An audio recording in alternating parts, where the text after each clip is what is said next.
Assalamualaikum warahmatullahi wabarakatuh. Saya Erlin Marlinda, calon guru penggerak Angkatan 11 Kabupaten Sragen, akan memaparkan video aksi nyata disiplin positif. Dalam video aksi nyata modul 1.4 disiplin positif, saya melakukan dua kegiatan yaitu diseminasi budaya positif di sekolah dan praktik pembuatan kesepakatan kelas. Video yang pertama adalah diseminasi budaya positif di sekolah bersama dengan Kombel 7 Mulyo. Dilaksanakan pada hari Jumat, tanggal 16 Agustus 2024, jumlah peserta 32 orang. Assalamualaikum warahmatullahi wabarakatuh.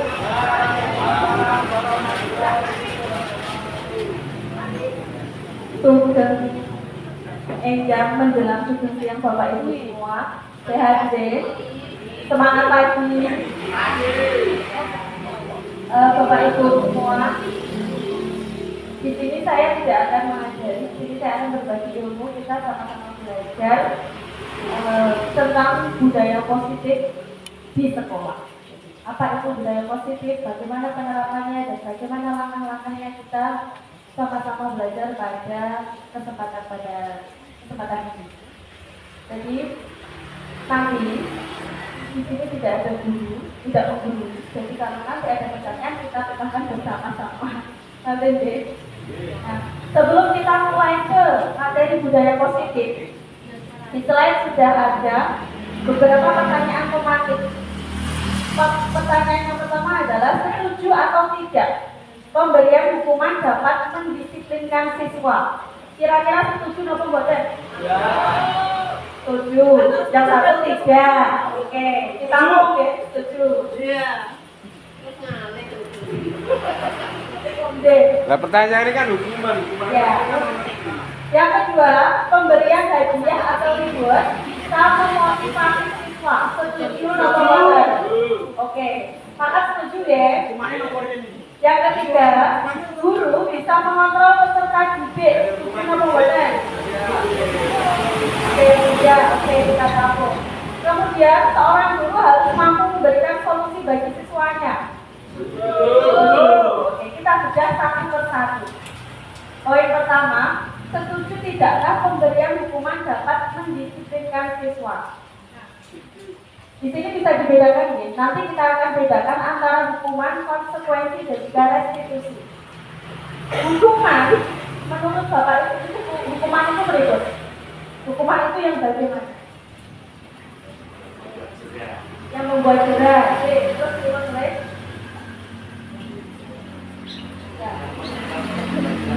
Mengubah kepribadian anak. Oke. Hukuman ini diberikan ketika apa? Melanggar. Nah, berarti peserta didiknya membuat kesalahan atau melakukan pelanggaran. Tetapi kira-kira nek terus dihukum, nek muridnya Bapak Ibu dan itu diberi hukum mengulangi lagi atau enggak? Oh, ya kebanyakan itu pasti kebanyakan, meskipun tidak semua. Itu kan perasaan dari peserta didik pasti bokong. Karena dulu saya pas jadi murid juga kayak gitu. Misalkan saya dihukum di hati ada rasa tidak terima, meskipun saya melakukan kesalahan. Nah, dalam disiplin positif ini kita mengurangi atau tidak melakukan hukuman untuk membuat siswa itu cerdas. Bagaimana caranya? Nanti kita akan bahas sama-sama. Kemudian yang kedua, pemberian hadiah atau reward bisa memotivasi siswa. Tadi kebanyakan mengatakan setuju, gitu. Dan misalkan kalau siswa tidak diberikan reward, kira-kira masih termotivasi atau enggak? Ya, ada yang iya, ada yang tidak. Oke, sini. Ketika kita memberikan reward itu berbagai macam ya. Ada pujian, ada hadiah, ada apa ya? Tidak hanya sekedar kata-kata, bahkan ada bentuknya fisik bentuk hadiah. Di dalam reward ini itu ada positif dan negatifnya. Di satu sisi memang benar pemberian hadiah atau reward ini memberikan motivasi kepada peserta didiknya. Tetapi di sisi yang lain nanti akan terjadi kepada peserta didik nek boten diparingi reward atau boten diparingi hadiah, itu muridnya boten sregep. Jadi pemberian hadiah atau reward ini adalah motivasi yang tidak berasal dari diri sendiri. Dikatakan bahwa pengen asal hadiah. Boleh, sebenarnya boleh, tetapi diusahakan disesuaikan dengan situasi dan kondisinya. Oh iya, boros gitu, boros tak. Oh iya, terus berikan tepuk tangan, sejauh, apa ya? Iya.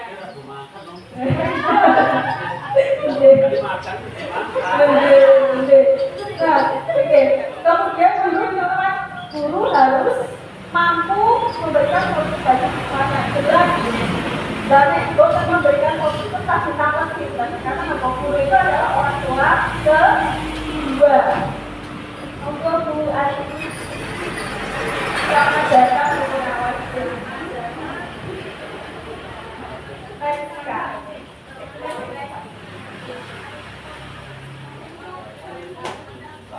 kemudian kita ke perubahan paradigma teori kontrol. Yang poin pertama adalah ilusi guru mengontrol murid.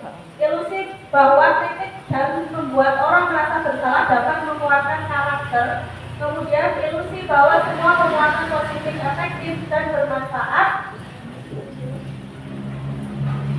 Yang terakhir adalah ilusi bahwa orang dewasa memiliki hak untuk memaksa. Yang namanya ilusi itu pasti kan tidak nyata.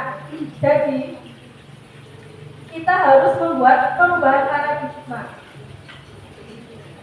Tidak melakukan hal-hal yang tadi disebutkan.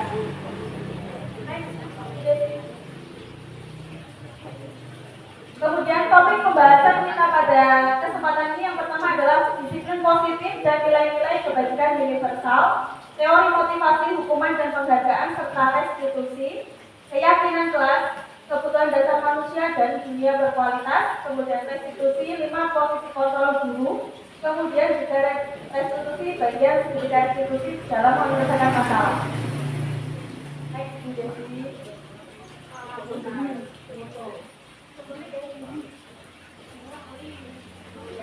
Next, nah, ini ya, seorang guru yang baik harus memiliki kemampuan dalam mewujudkan budaya positif di sekolah. Budaya positif tersebut dapat dijalankan dengan menerapkan konsep-konsep ini seperti disiplin positif, memahami motivasi perilaku manusia, berkaitan dengan hukuman dan penghargaan, positif kontrol seorang guru, pembuatan keyakinan sekolah atau kelas, dan penerapan segitiga restitusi dalam penyelesaian masalah.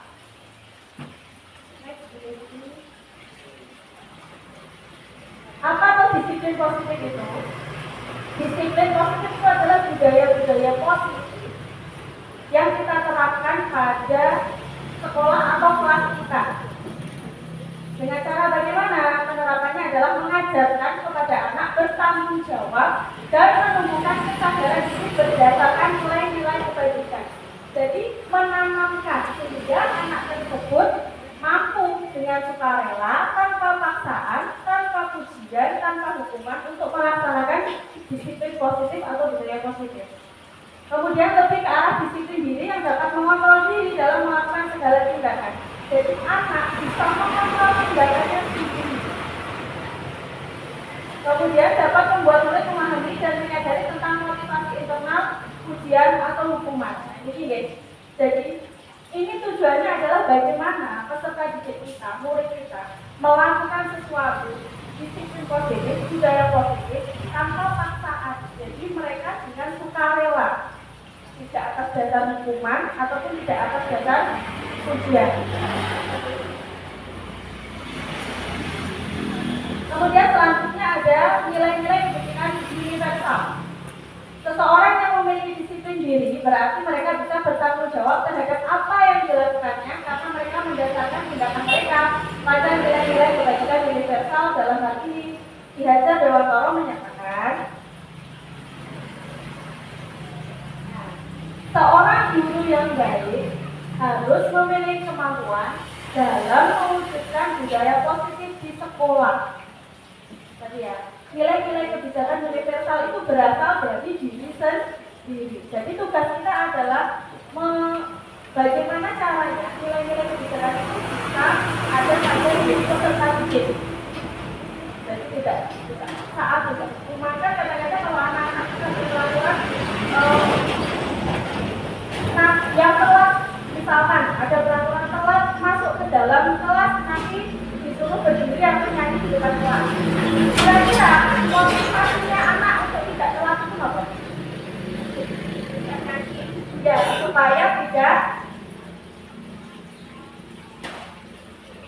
supaya tidak dihukum menyanyi. Jadi motivasinya adalah motivasi eksternal, bukan motivasi internal.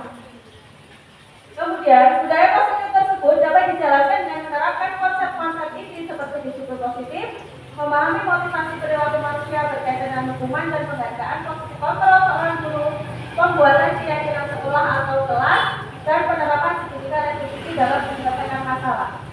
Next,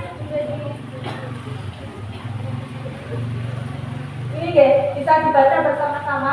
Disiplin positif merupakan suatu cara penerapan disiplin yang mengajarkan anak bertanggung jawab dan menumbuhkan kesadaran diri berdasarkan nilai-nilai kebajikan. Jadi, disiplin positif ini adalah mengajarkan anak bahwa dia tahu ketika dia melakukan kesalahan dan bertanggung jawab serta mampu memperbaiki kesalahan tersebut. Kemudian disiplin positif disiplin diri dapat mengontrol diri dari segala tindakan tadi sampun. Kemudian menyadari motivasi. Jadi motivasi itu harus dari internal anak, bukan dari eksternal. Jadi dia tahu bahwa dia melakukan sesuatu karena memang itu sesuai dengan nilai-nilai kebajikan yang ada pada dirinya. Jadi mudah nonton itu Pak Ibu. Aku sekolah, untuk di dalam sekolah, membawa alat tulis, siap belajar dan mematuhi semua peraturan di sekolah. Jadi tidak karena paksaan, udah sekolah, diseneni kue dari rumah, harus kok nek gak udah sekolah gak untuk saku, misalkan itu adalah motivasi eksternal. Kok nek gak bawa LKS, buku tulisnya kayak nopo ketinggalan, kok dihukum, kok nyanyi.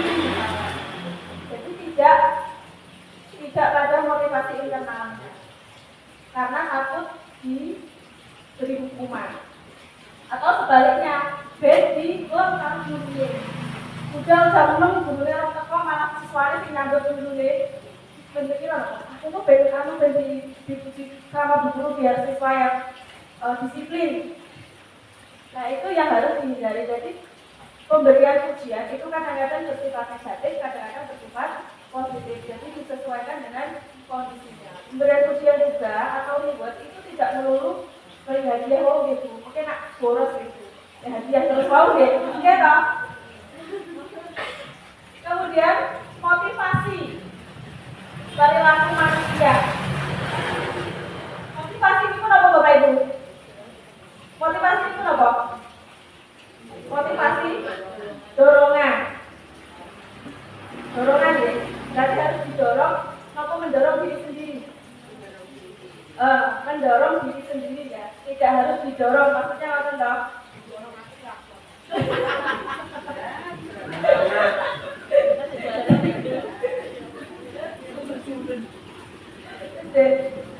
Jadi perilaku motivasi manusia itu tuh ada dasarnya ada tiga. Perilaku untuk menghindari ketidaknyamanan atau hukuman kayak tadi loh, misalkan itu sudah kasih orang telat tuh dari hukum diri. Kemudian untuk mendapatkan imbalan atau penghargaan dari orang lain. Jadi misalkan Bapak Ibu menerapkan proses berbuat baik dikasih bintang, kita berbuat tidak baik dikasih petir. Wonten to nek ngoten iku. Nah, nanti kita lihat. Memang tujuannya untuk memotivasi. Tetapi ada di satu sisi nanti menimbulkan motivasinya anak itu karena terpaksa, karena ini diberi pujian. Ben bintangku akeh nih, sampai kemeklek ning dinding bintangku sampai. Nah, yang harus ditekankan yang mana? Yang harus ditekankan adalah perilaku motivasi yang ketiga, yaitu untuk menjadi pribadi yang mereka inginkan dan menghargai diri sendiri dengan nilai-nilai yang dipercaya. Jadi dia mau menghargai dirinya sendiri. Aku bocah sekolah, pengen pinter, menaati semua peraturan, itu termasuk motivasi internal. Jadi yang harus ditekankan yang ketiga, untuk menjadi pribadi yang mereka inginkan. Untuk itu kita sebagai guru itu berperan menumbuhkan motivasi ini supaya anak-anak itu tidak terbebani dengan hukuman, dengan ujian, melakukan semua tindakan positif berdasarkan hati nuraninya di dalam diri si anak tersebut. Nah ini ya, motivasi internal. Jadi ya, untuk menjadi orang yang mereka inginkan dan menghargai diri sendiri dengan nilai-nilai yang dipercaya. Kemudian hindari hukuman dan pemberian penghargaan berlebihan agar meminimalisir motivasi eksternal dalam diri murid. Jadi kalau kita memberikan penghargaan, memberikan ujian terlalu berlebihan kepada peserta didik, yang ada nanti peserta didik berbuat baik, melakukan hal yang positif hanya untuk mendapatkan hadiah, hanya untuk mendapatkan ujian. Next, ini adalah posisi kontrol guru. Yang pertama penghukum, ada suaranya tinggi, bahasa tubuhnya kotor, dan dari menunjuk lagi penghukum ya. Misalkan ada murid panjenengan telat, murid masuk kelas, Assalamualaikum, guru ini masuk. Kenapa kamu telat?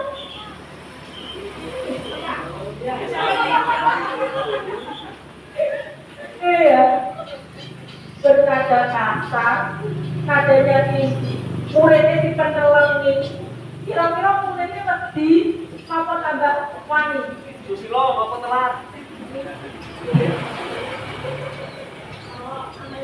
Aku belum. Terus, apa telat? Ya. Bulan ini. Iya. Nah, dampaknya pada murid ketika murid ngoten nggih Bapak Ibu. Kemungkinan murid di dalam hatinya itu yo menyimpan mantel.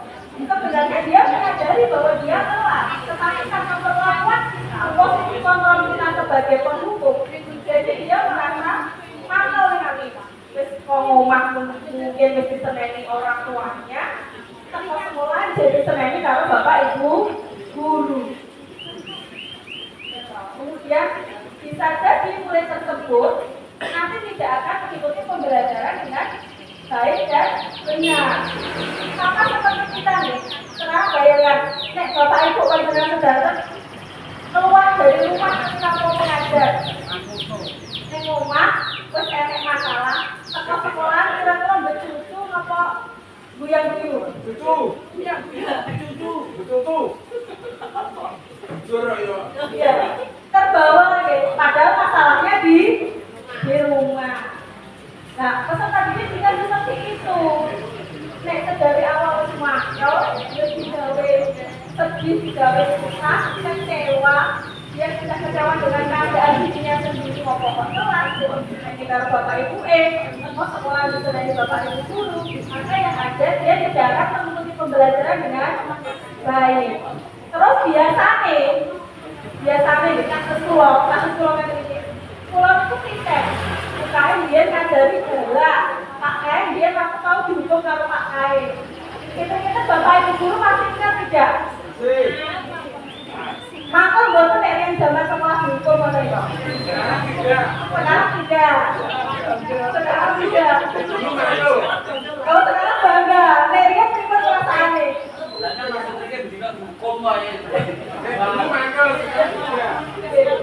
Sama ya, ya seperti itu. Pola-pola kehidupan itu. Jadi bagaimana posisi kita sebagai guru, posisi kontrol kita itu menentukan apa yang akan terjadi pada peserta didik kita. Next, sudah jadi. Oh ya, membuat rasa bersalah. Atau buat membuat rasa bersalah itu pripun? Misalkan saya telat masuk dalam kelas. Maaf saya telat. Dokter, dan misal panjenengan melakukan kesalahan, dokter minta apa enggak?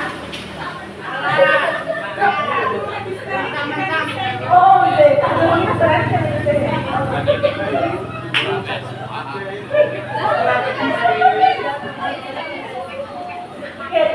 bukan perasaan bersalah itu bukan melas ya Bapak Ibu, tapi kita itu memposisikan membuat si peserta didik yang melakukan pelanggaran atau kesalahan itu merasa dia bersalah.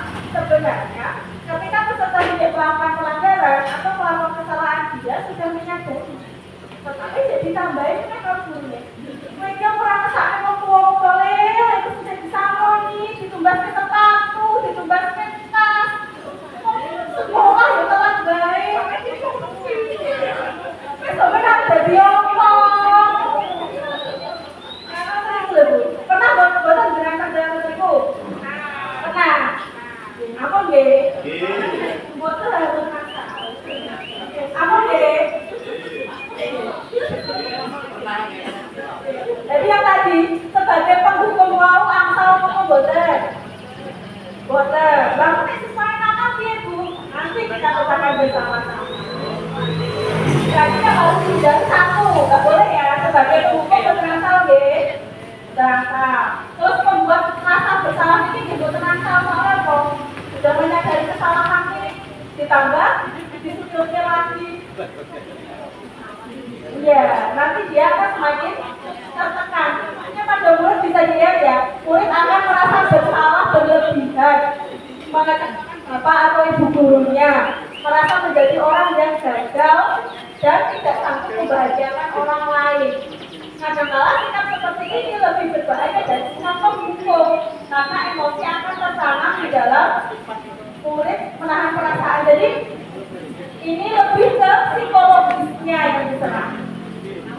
Kemudian posisi yang ketiga, posisi pemantau. Pemantau itu apa Bapak Ibu Guru? Pemantau itu berikut. Apa? Pemantau itu apa? Pemantau. Ayo, pemantau apa Bu? Pemantau itu apa? Mengawasi. Ya, mengawasi ya. Memantau berarti mengawasi. Kita mengawasi, kita bertanggung jawab atas perilaku orang-orang yang mengawasi. Posisi pemantau berdasarkan kepada peraturan-peraturan dan konsekuensi. Misalkan siswanya panjenengan itu telat. Yaudah, contoh yang lain apa Bu?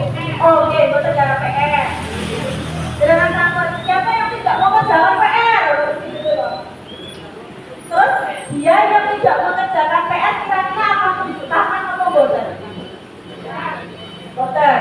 Terus mesti kancane ya teman-teman. Buring dulu, ini dulu sih gambar PR. Ya jangan stres Bu.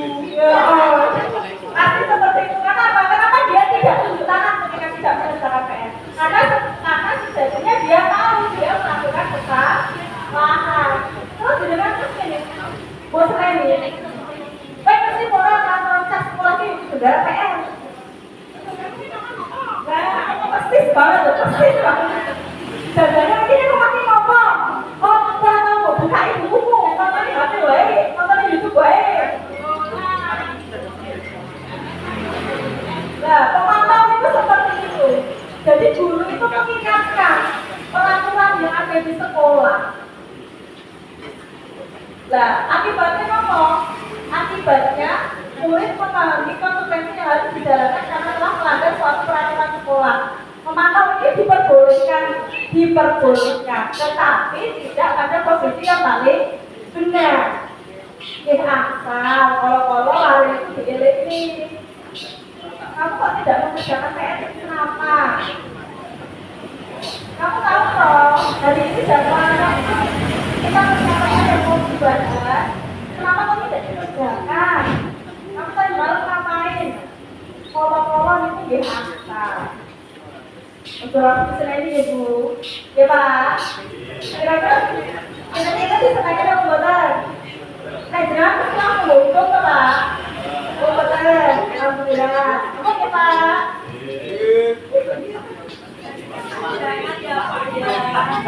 Jangan ya Pak ya.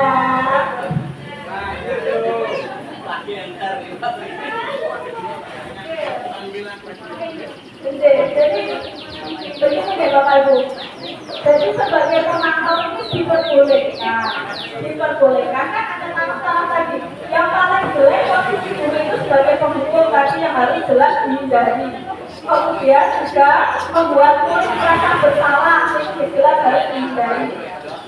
Nah, posisi pemantau ini diperbolehkan karena kita masih mengingatkan tentang peraturan-peraturan yang dilanggar oleh peserta didik. Tapi kayak diingatkan, yo dihukum, macam deh.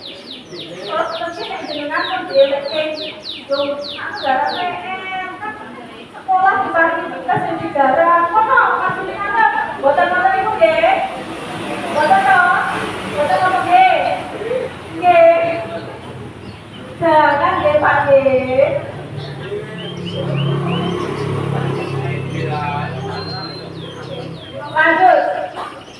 Lanjut yang sudah sini. Nah, posisi apa yang paling tepat? Nah, ini deh.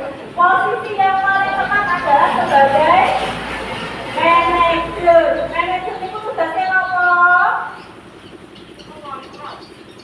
Mengontrol. Terus apa nih? Mengarahkan. Apa nih? Ini solusi, benar. Ya. Mengambil keputusan. Ya. Jawabannya benar adalah apa kira-kira? Siapa tadi yang buat? Ya. Benar.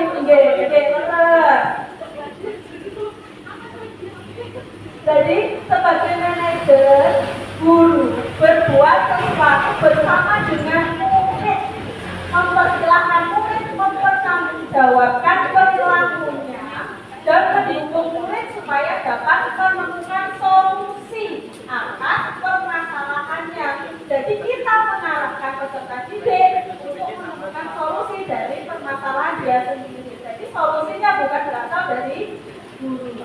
Misalkan, kalau kasih contoh, ini pelanggaran apa boleh Bu?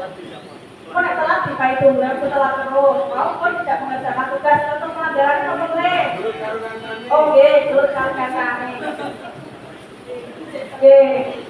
Enter siswa namanya Sutris gelut kalih Susi, ngerti ya? Susi melayu Bu. Sutris, niku nembe gambar. Iki contoh kasus ya. Sutris niku nembe gambar. Terus Susi niku lewat, nyenggol. Nah, setengah kali semojo. Lah Sutris niku terus terpancing emosi. Lah, Mas, Susi nek contoh gede. Kira-kira jadi guru yang dipanggil yang mana? Oke, dua-duanya benar. Tetapi secara bersamaan atau sendiri-sendiri? Ya, sendiri-sendiri dulu. Yang namanya siswa itu sih orang bermurid deh. Apa yang jadi guru yang disalahkan ya kok, meskipun dia salah. Terus kamu boleh? Iya. Nah, misalkan dipanggil, Sutrisnya dipanggil. Mas Sutris, guru mau bicara ya? Iya, guru. Jadi dia melakukan pendekatannya itu bersama langsung dengan murid yang melakukan kesalahan dan mencoba memberikan bagaimana caranya si anak itu memperbaiki kesalahannya. Nah, posisi kontrol manajer ini restitusi ya. Restitusinya nanti akan kita praktekkan bersama-sama. Lanjut, Bu Desi. Kemudian nilai-nilai kebajikan universal. Apa itu nilai-nilai kebajikan universal? Sifat-sifat positif manusia. Yang namanya nilai kebajikan berarti memuat positif manusia. Setiap perilaku atau perbuatan memiliki suatu tujuan jelas. Tidak hanya peserta didik, kita orang dewasa saja melakukan sesuatu pasti memiliki tujuan. Adakah yang di sini melakukan sesuatu tapi tidak memiliki tujuan? Ada? Kabut. Jangan ya Bu ya.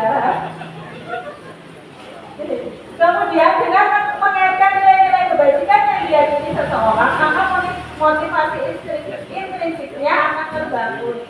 Jadi nilai-nilai kebajikan yang ada di dalam diri membuat motivasi di dalam dirinya semakin kuat melakukan sesuatu tindakan yang berupa positif itu dari dirinya sendiri tanpa paksaan dan juga tanpa dukungan.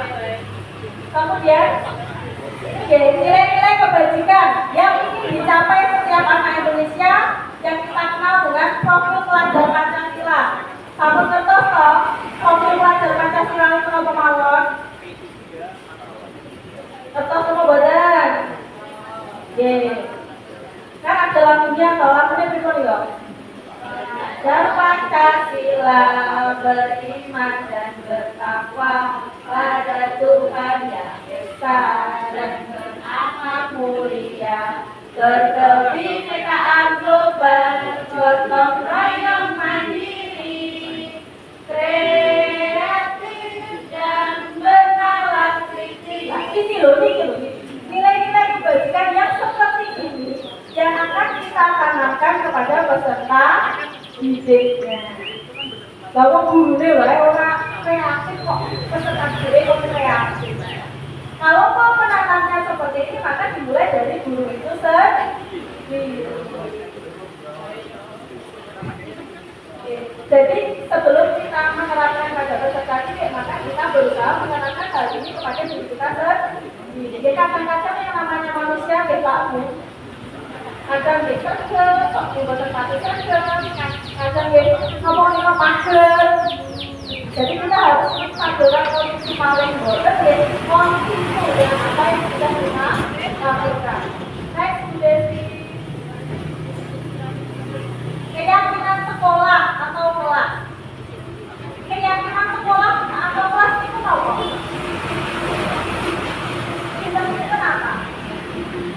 Keyakinan sekolah atau kelas kira-kiranya apa? Peraturan, kesepakatan. Nah, nanti kita akan bahas apa bedanya peraturan dan juga keyakinan atau kesepakatan. Sampai di sini paham dulu. Ada peraturan kelas dan ada keyakinan kelas. Apa bedanya? Jelas beda. Tapi nanti dulu nih. Yang pertama keyakinan sekolah atau kelas.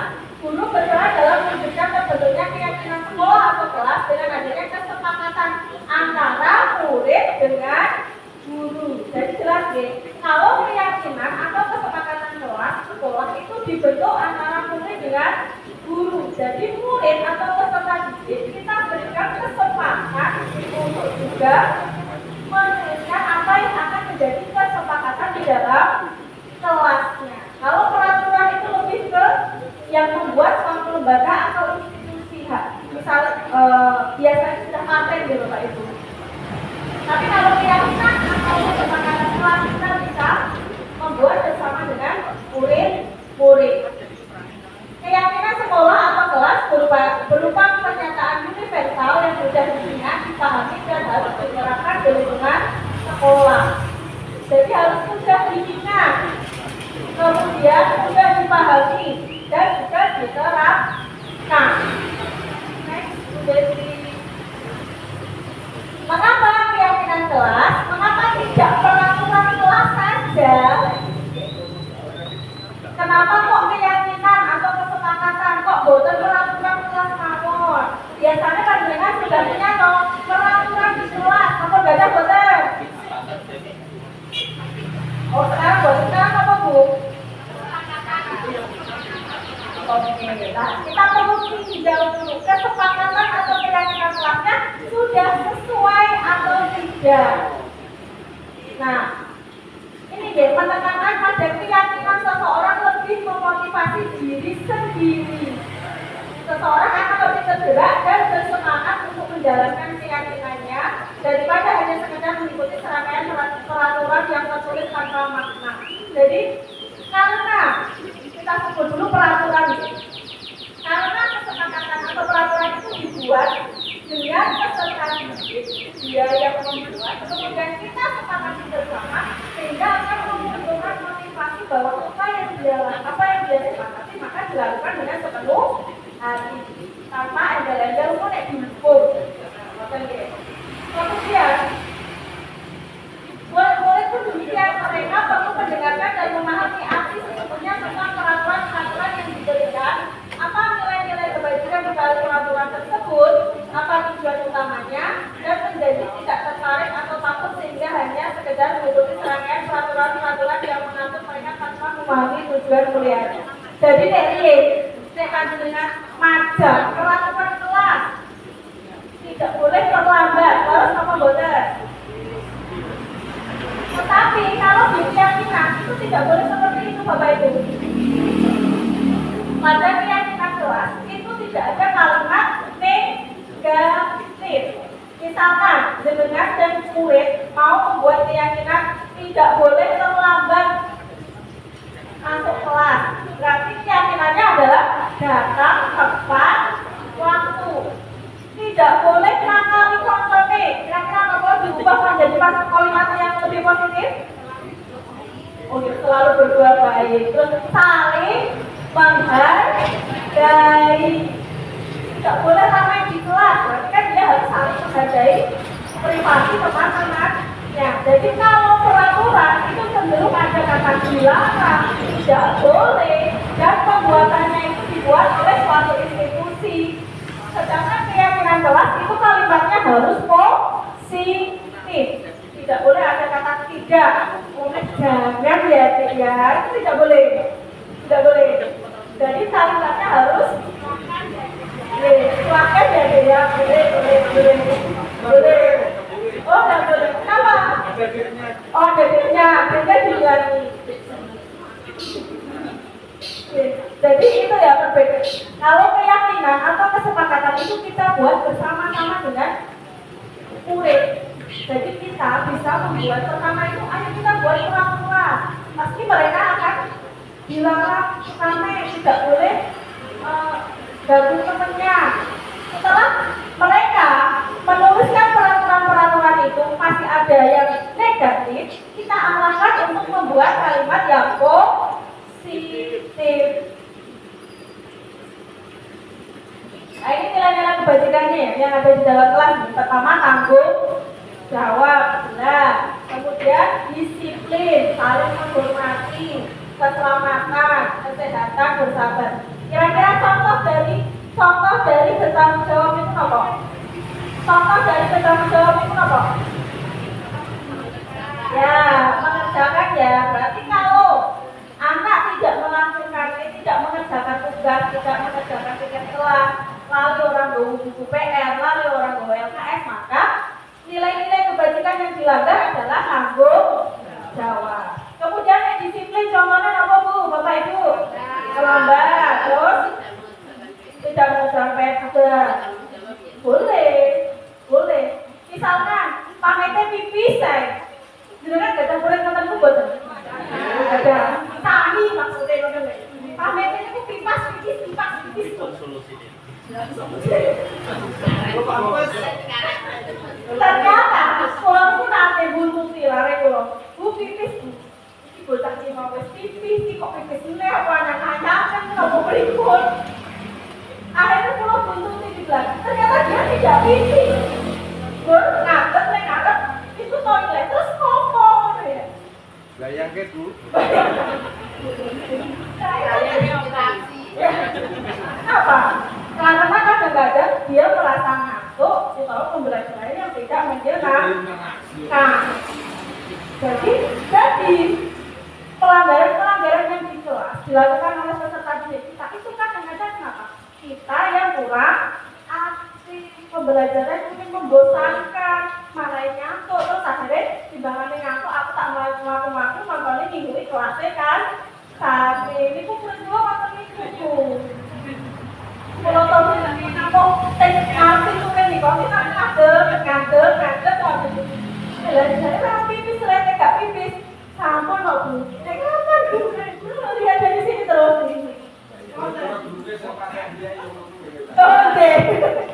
Tolong tularan Bu. Oh, deh. Oh, berarti sebenarnya saya simulasinya ya Pak. Udah sih. Pak Dwi. Malah perlu dibina, itu tularin kan sampai saja. Berarti penyumbatan berhasil. Nah, kalau saling menghormati, kita apa sih? Orang beli, ya lah, apa boleh? Saling menghormati. Samping di kelas, ini dia kan berarti mengganggu temannya, berarti tidak menghormati ya. Menghormati termasuk ya, kalau bapak ibu guru ya, boso sing baik. Ya kalau jadi dari sakit dulu ya. Paling tidak, kita tidak bisa menggunakan bahasa Jawa yang halus, kita menggunakan bahasa Indonesia. Dengan segala Bu, murid-murid yang undang bapak ibu kowe segala kamu badan. Banyak.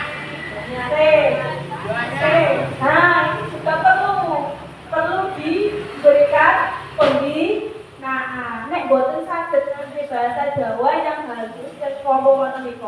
Kulo piyambak iki lek masuk brutal berhasil. Oke, bertabraku ya Allah itu boleh.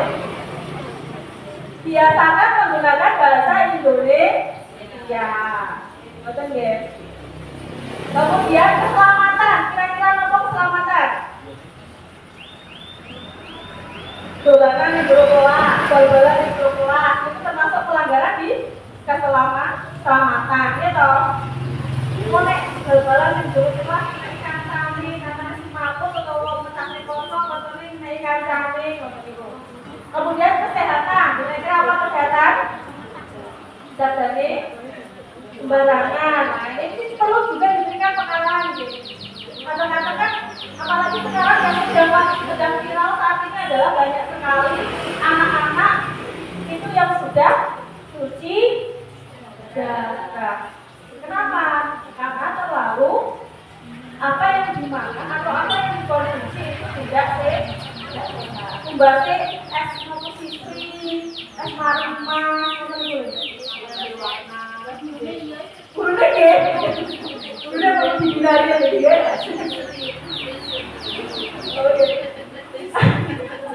Gurunya langsung pakai arake.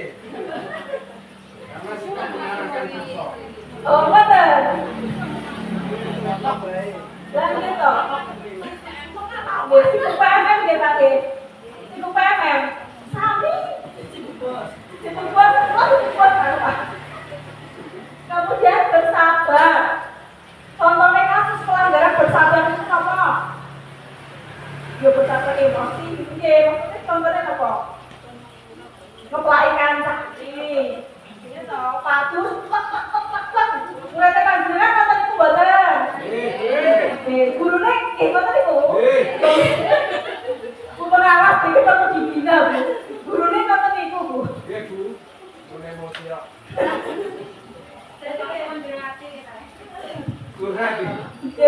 Jadi ya itu ya. Jadi ini juga masih belajar nih. Gurune iki kadang-kadang kalau nulis sumrambut, tanpa sekolah muridnya nakal, terus juga itu emosi. Nah, kasus yang dikasih Pak, kita bilang Pak Warno, nah emosi kayak tadi. Biasa kan?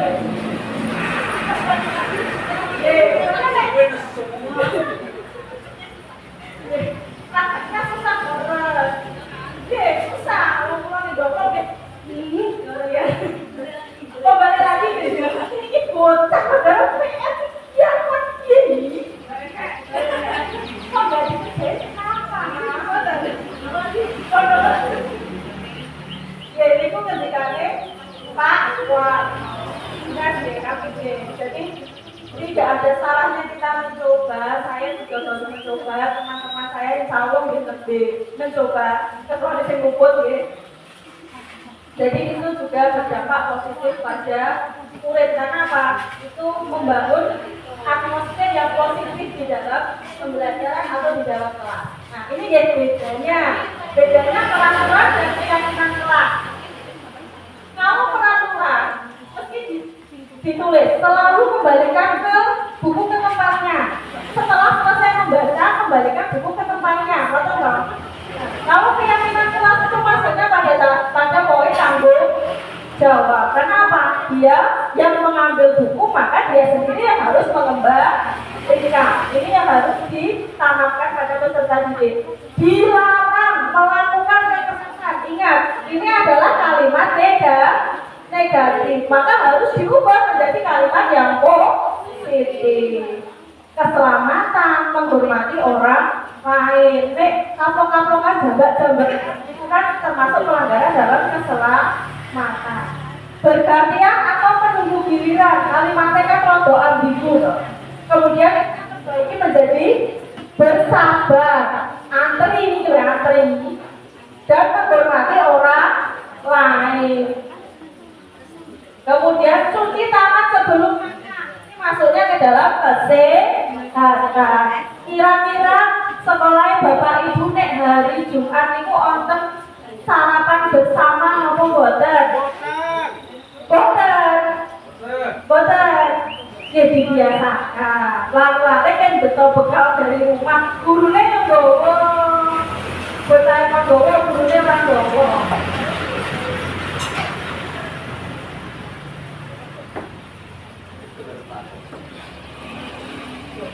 Ya, next dulu sebentar ya. Next. Kebutuhan dasar manusia ini ya, bertahan hidup, kasih sayang dan rasa, diterima, kesenangan, kebebasan dan penguasaan. Next lagi, Bu Desi. Posisi kontrol tadi ya, guru berbuat, guru berkata dan hasilnya.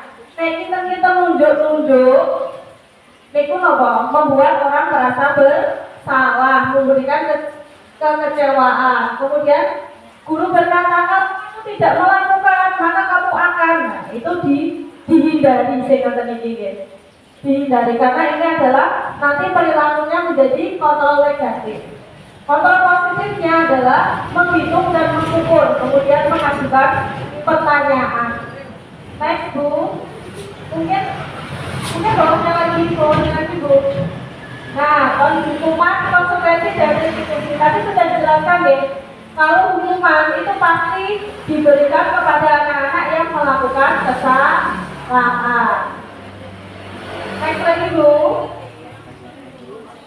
Konsekuensi ini adalah sesuatu yang sudah direncanakan bersama.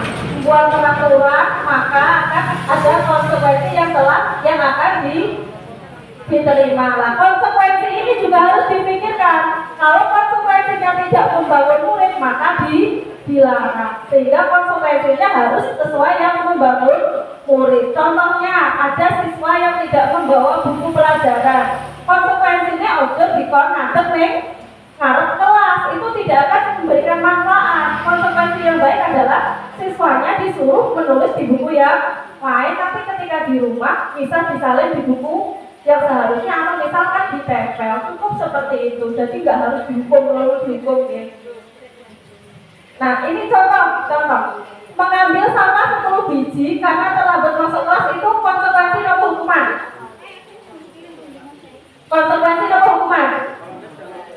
Konsekuensi karena ada manfaatnya nih.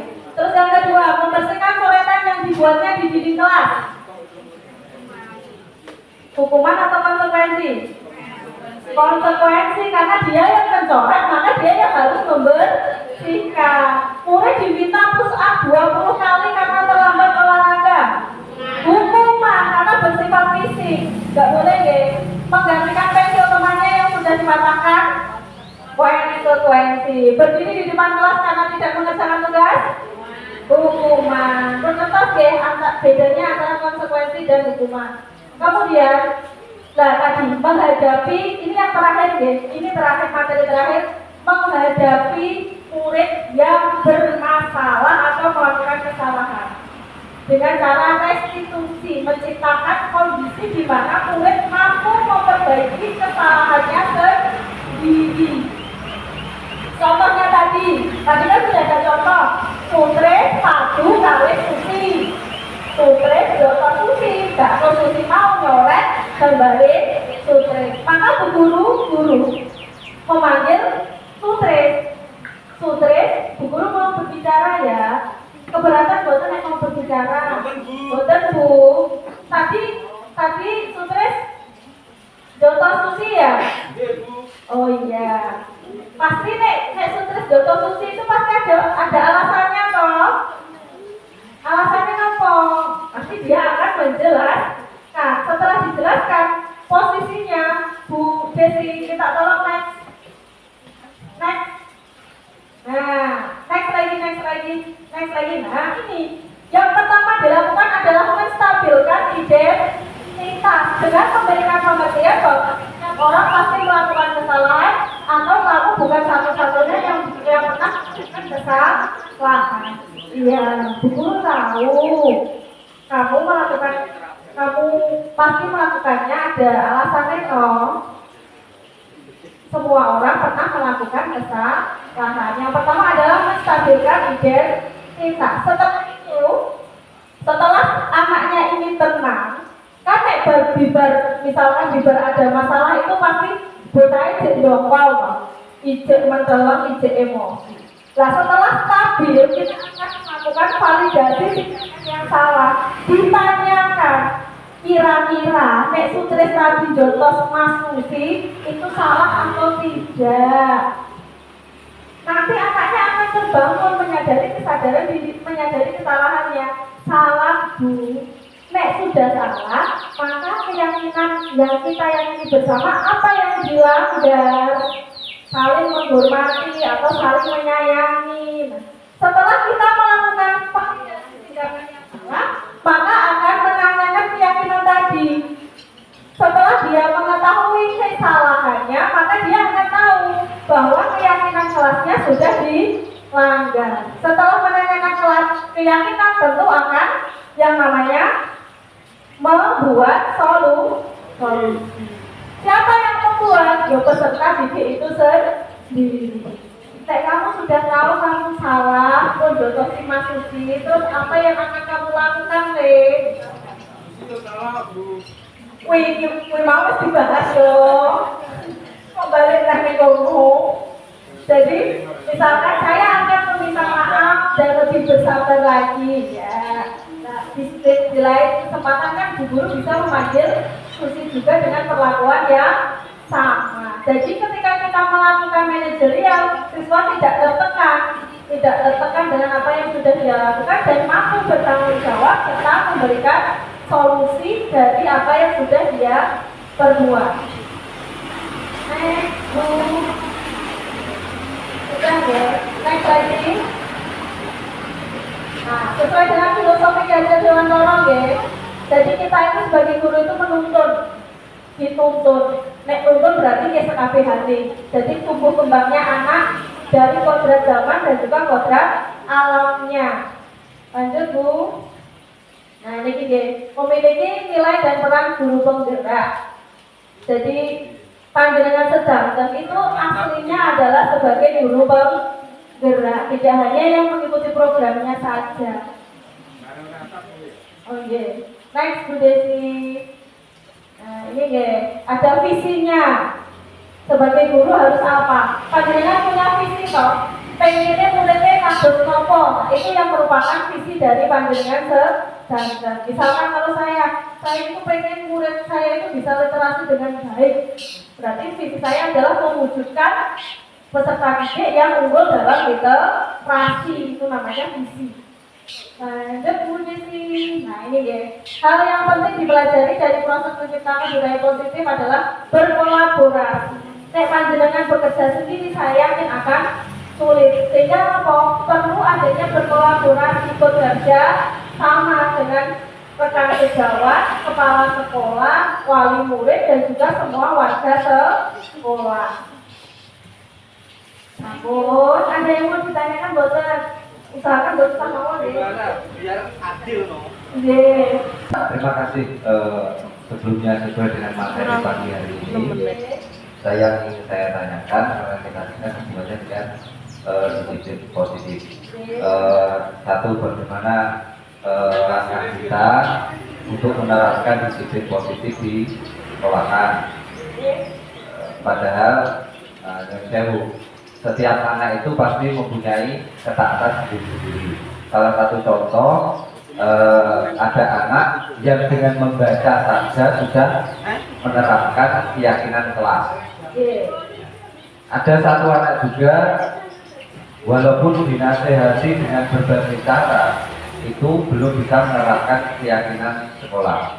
Nah, padahal di dalam satu ruang kelas itu ada 1, 2, 3 anak dan lain sebagainya dengan ketaatan yang berbeda-beda.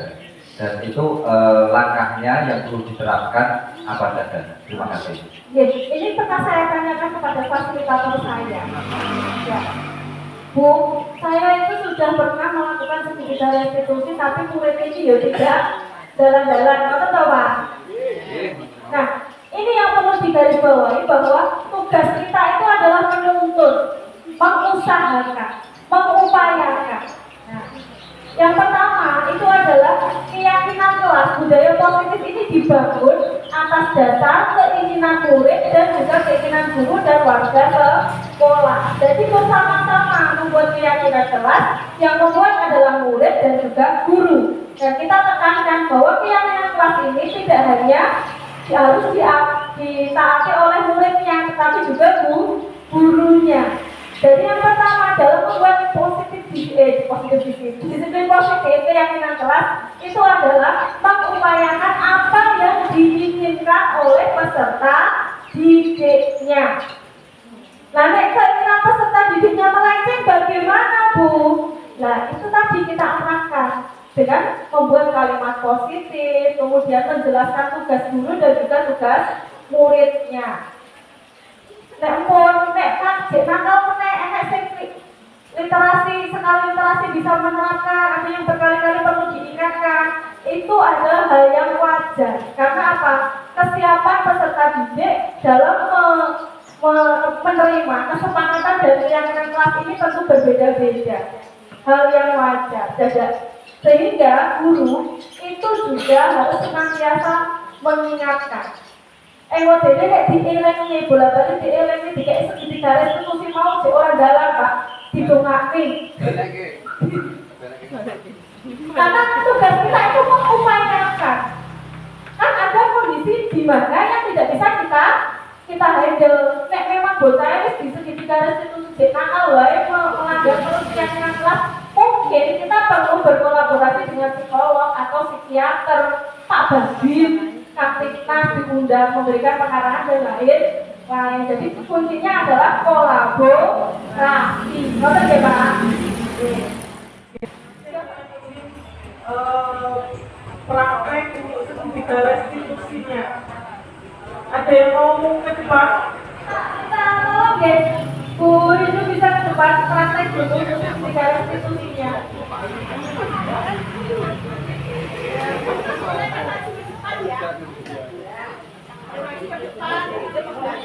Oke.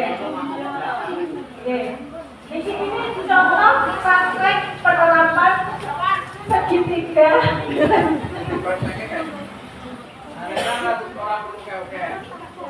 Kasusnya deh, saya bacakan kasusnya dulu. Ini ada kasus Rindu niki jajare kami Desi. Nah, Rindu niku keplak Desi nangis, dia sing boten lebet sekolah. Jadi masuk Desi. Ya ampun, ini gendut loh. Kasusnya itu Bu Rindu sedang mengerjakan tugas dari Bu Guru. Bu Desi rame mawon. Terus lah kali Bu Rindu. Siap deh. Action. Bu Desi nangis. Pon. Terus nah. Siapa yang tadi? Oh ya udah nanti tak panggil ya. Ya, pun, enggak di tempat yang lain. Nah, yang pertama dilakukan adalah menstabilkan identitas guru nih. Ini harus guru yang aktif, guru memanggil murid atau guru yang mendatangi murid. Orang ujuk-ujuk, ini bukan Pak, ini Desi mau langsung nangis. Gak boleh, jangan ya Bu, ya Pak, jangan. Rindu, Bu Guru mau berbicara sama Rindu boleh? Boleh Bapak? Oh iya. Tadi kenapa kok Desi menangis?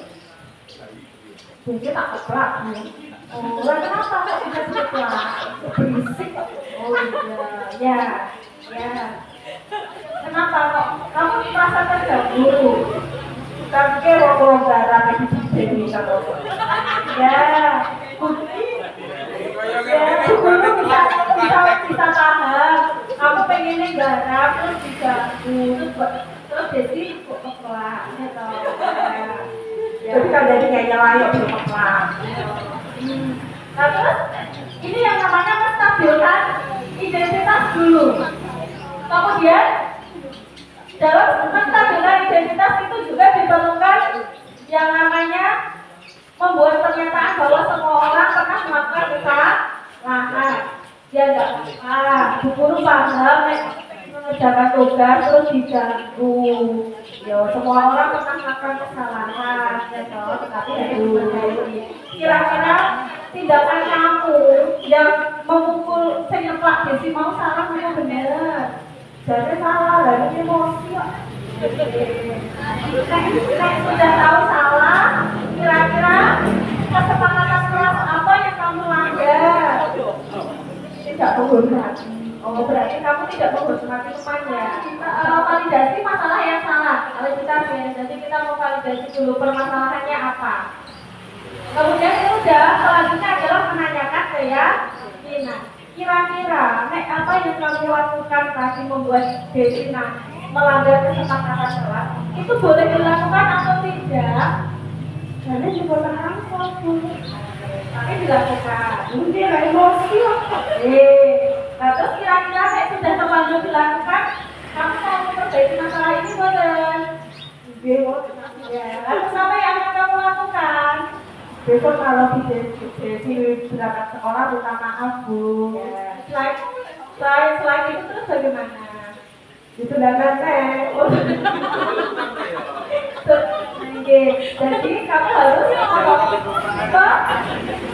meredakan emosi dan lebih ini tidak dikuandari, tidak kena. Datangkan bisa bimbingan dulu dari kepala sekolah atau kalau kita kan tidak punya BK ya, kita nggak punya ya, bimbingan menteri nggak punya. Datangkan dulu. Dikandani dari guru yang lain. Nek sampai botol ya didatangkan sumber dari yang lain. Mau Pak Babin, mau Pak apa ini memberikan diseminasi. Nek botol ya dipanggilkan psikolog atau psikiater. Mungkin anaknya punya masalah yang lain. Jadi ya tadi tidak semua permasalahan kenakalan anak itu bisa ditangani oleh guru. Jadi tugas kita adalah berkolaborasi dengan semua pihak yang berhubungan dengan permasalahan tersebut. Dan saat ini umpami muridnya dengan kasus kriminal, misalkan mencuri atau yang lain, kan tidak bisa menangani. Maksudnya muridnya dengan itu punya kasus klepto, jadi dia tidak ingin mencuri tapi ada hasrat untuk mengambil barang orang lain, tidak berniat untuk menggunakan, tapi cuma untuk keinginan kepuasan pendidikan ada kok seperti itu lah. Berarti kangge segitiga itu ngasih jebak gitu. Itu tidak akan berhasil. Sehingga yang kita perlukan adalah berkolaborasi dengan pihak terkait. Panggillah psikolog, panggillah psikiater untuk melakukan terapi, tetapi juga harus berkoordinasi dengan wali muridnya, dijelaskan kondisinya, anak ini seperti ini dan kita persetujuan untuk walinya supaya mengizinkan tindakan lebih lanjut. Ngerti nggih? Jadi Kalau ada anak-anak yang bermasalah, kalau dari pesan, mulai dari saat ini, usul diseneni, ditanya dulu baik-baik.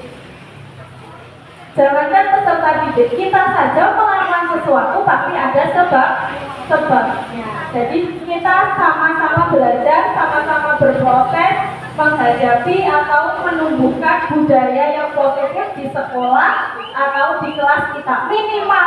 Minimal kalau belum tercipta budaya positif di sekolah, minimal di kelas kita masing-masing. Ya kan, Bapak Ibu Guru? Ada yang mau bertanya lagi? Buat cekap. Terima kasih atas waktunya yang diberikan kepada saya. Kurang dan lebihnya saya mohon maaf apabila ada kesalahan saya dalam bertutur kata. Baik yang saya sengaja atau tidak saya sengaja, saya mohon maaf yang sebesar-besarnya. Assalamualaikum warahmatullahi wabarakatuh. Video yang kedua adalah praktik pembuatan kesepakatan atau keyakinan kelas di kelas 4 SD Negeri Sri Mulyo 4 dilaksanakan pada hari Senin, tanggal 12 Agustus 2024, jumlah peserta 19 siswa. Warahmatullahi wabarakatuh.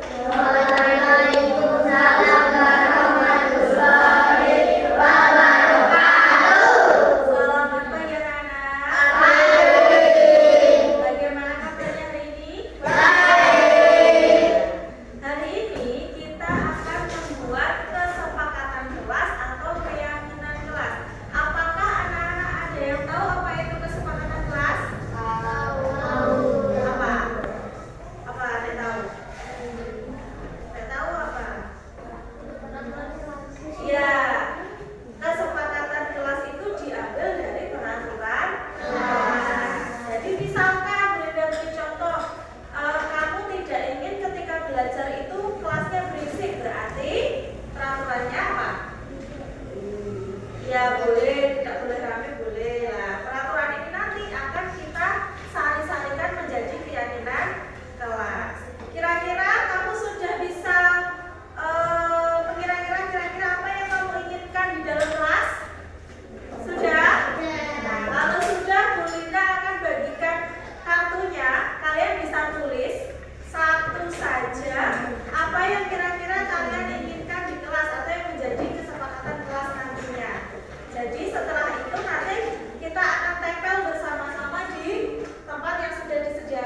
menjaga kelas supaya tidak ramai itu biasanya apa? Iya, jadi ketertiban kelas.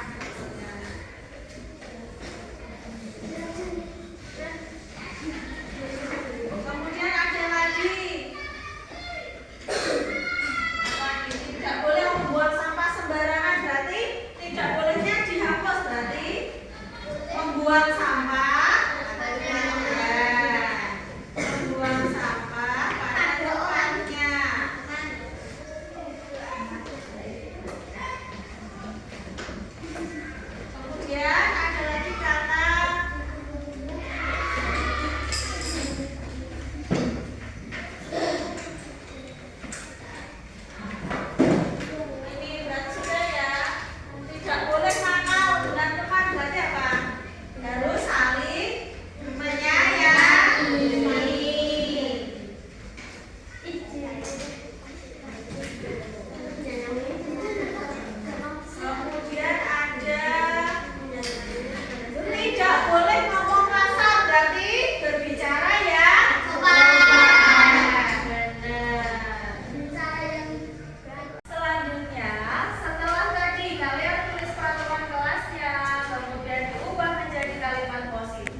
Demikian video aksi nyata modul 1.4 disiplin positif. Wassalamualaikum warahmatullahi wabarakatuh.